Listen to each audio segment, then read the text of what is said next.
It's Lost in Plot, and today we've got Apple TV's Blackbird. That's right. Blackbird is a brand new series that you can see on Apple Plus, Apple TV. It stars Taron Egerton as Jimmy.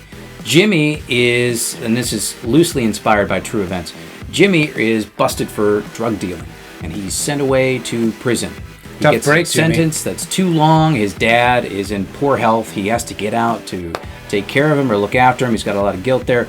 So the authorities come in and make him a pitch because he's an ultra-confident, suave guy, and everybody seems to like him. So what they offer him is, we'll commute your entire sentence. If you transfer to this maximum security prison down in Springfield, Missouri, befriend this serial killer, this man who has reportedly or allegedly killed 14 women. They've got him on 2 of them, but they've only found the body of one of the 2. So he's about potentially to get off and to be let out of prison. So they need to find that second body to make sure all of the charges stick, and that is the setup for Blackbird.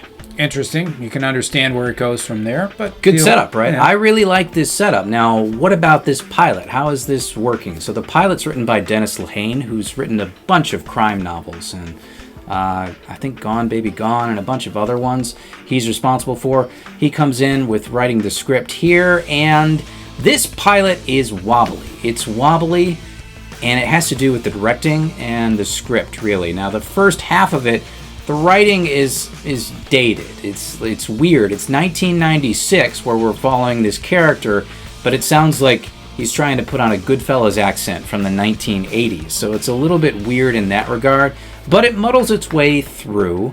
The directing, not so much. The directing is very bad through this first episode. Now, once we get towards the latter half and we get to meet the serial killer, and they do a nice job by, they give Jimmy this file and they say, we'll study the file, see if you can befriend this guy and figure out these secrets for us. And as he's reading the file, then we're flashing back and we see the detective and how they're interrogating him, how they actually caught him, and that's played pretty well by Greg Kinnear.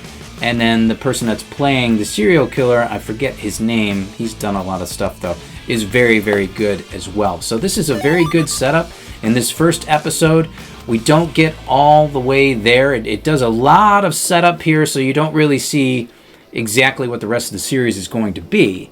But I think that premise is so good that it's willing that I'd push through and continue to watch. Yeah, it's interesting. The only thing where I could see or could potentially run afoul is, all right, now we're stuck in prison. So every time you watch this show, you're going into a maximum security prison, and you're going to watch some guy try to buddy up to a serial killer in some way, shape, or form. And I totally agree, and that would be boring, but for the fact that what they introduced in this first episode is when we're talking to him about his crimes or reading his file, they actually flash back, and it's like you're going through it, right as it's happening.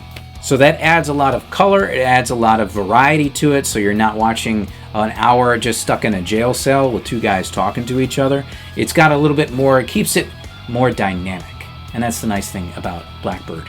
Interesting. It'll be interesting to see if they can stretch that and exactly how long they can stretch it before it might become tedious. Yeah, and I'm on the bubble with this one because it could be a new director and it could be a new writer for the next episode. And the setup and this premise I'm so interested in. I want to continue with it to get more of that promised premise that I feel like wasn't actually there in the pilot.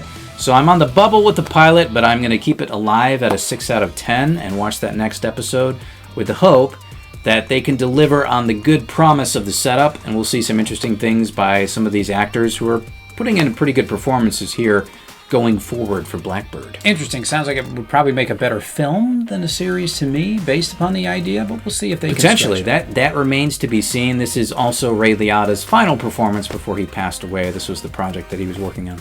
There you go. Guys, if you've seen Blackbird, leave your comments in the section down below. Like and subscribe. Check us out on Twitter, and we'll see you all on the next one.